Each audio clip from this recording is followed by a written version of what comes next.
नमस्कार बंधुरा welcome back to Modi foodie. आमी अनिंदिता आज आपनादेर साथे शेयर करब पटेटो चीज क्रोकेटेर रेसिपि। और ये रेसिपिटी बानानो जेमन सहज खेतेও तेमनि सुस्वादु।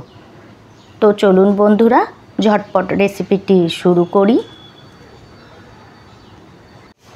तो सबार प्रथम पटेटो चीज क्रोकेट बानाबार जोन्नो आमी 5टा सेদ্ধ आलू निये निয়েছি। এখন এই রকম একটা গ্রেটারের সাহায্যে এটিকে আমি গ্রেট করে নেব।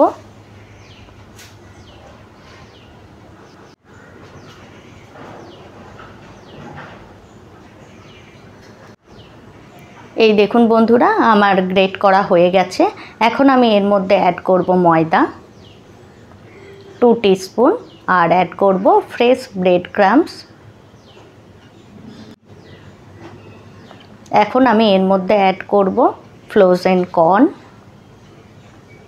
2 টেবিল স্পুন। এখন আমি এর মধ্যে অ্যাড করব হাফ টিস্পুন অরিগ্যানো আর অ্যাড করব হাফ টিস্পুন চিলি ফ্লেক্স। এখন আমি এর মধ্যে অ্যাড করব 1 টিস্পুন ব্ল্যাক পেপার পাউডার। संगे संगे आमी एर मध्य ऐड करब स्वाद अनुयायी लवण। लवण ऐड करार पर आमी एर मध्य ऐड करब धने पाता कुचि। एखन आमी एगुलिके भालो करे मिक्स करे निये मेखे नेब।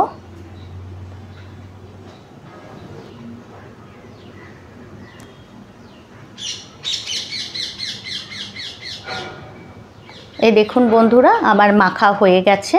আর এদিকে আমি 1 টেবিল স্পুন কর্নফ্লাওয়ার নিয়ে নিয়েছি। এখন একটু একটু করে জল দিয়ে এটিকে আমি গুলে নেব।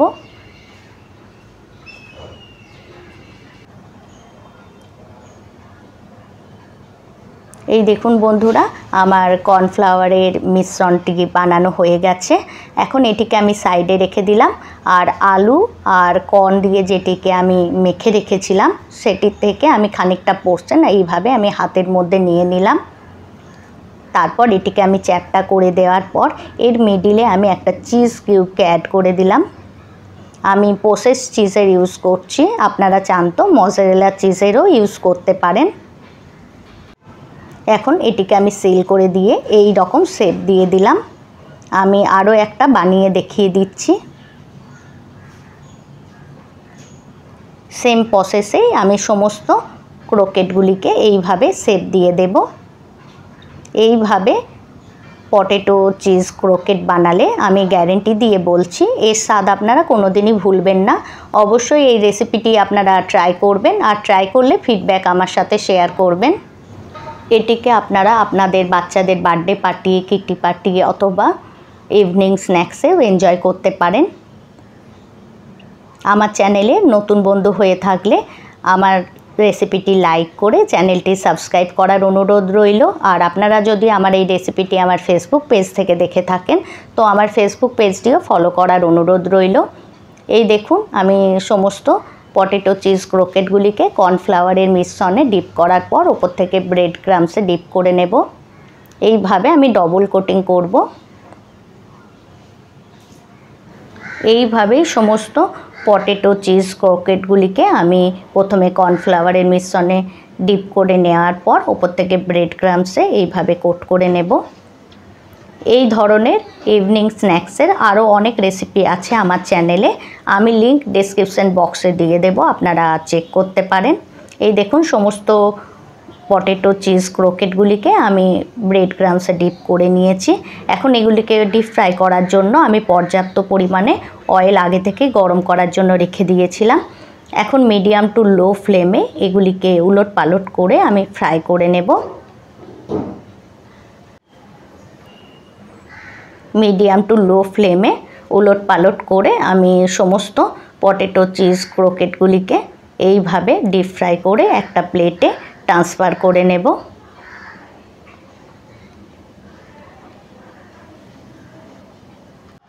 এই পটেটো চিজ ক্রোকেটগুলিকে আপনারা ফ্রোজেন করে একটা এয়ারটাইট বক্সের মধ্যে ফ্রিজারের মধ্যে রেখে দিতে পারেন। এটা 1 সপ্তাহ পর্যন্ত ঠিক থাকবে। তারপর যখন ইচ্ছা হবে তখন আপনারা এগুলিকে ডিপ ফ্রাই করে এনজয় করতে পারেন। এই দেখুন একটা সাইড ডিপ ফ্রাই হয়ে গেলে আমি এগুলিকে পাল্টি করে দিয়ে অপর সাইডটাও সেম প্রসেসে ফ্রাই করে নেব। আজ তো আমি আপনাদের সাথে শেয়ার করছি পটেটো চিজ ক্রোকেটের রেসিপি। আপনাদের যদি আরও অন্য কোনো রেসিপির ফরমাইশ থাকে তো আপনারা কমেন্টে জানাতে পারেন। আমি অবশ্যই আপনাদের সাথে সেই রেসিপিটি শেয়ার করব। আর এদিকে আমার পটেটো চিজ ক্রোকেটগুলিও ফ্রাই হয়ে গেছে। এগুলিকে আমি একটা প্লেটে ট্রান্সফার করে নিয়েছি। তো বন্ধুরা, আজকের জন্য এতটাই। আবার দেখা হবে অন্য কোনো রেসিপিতে। Thanks for watching.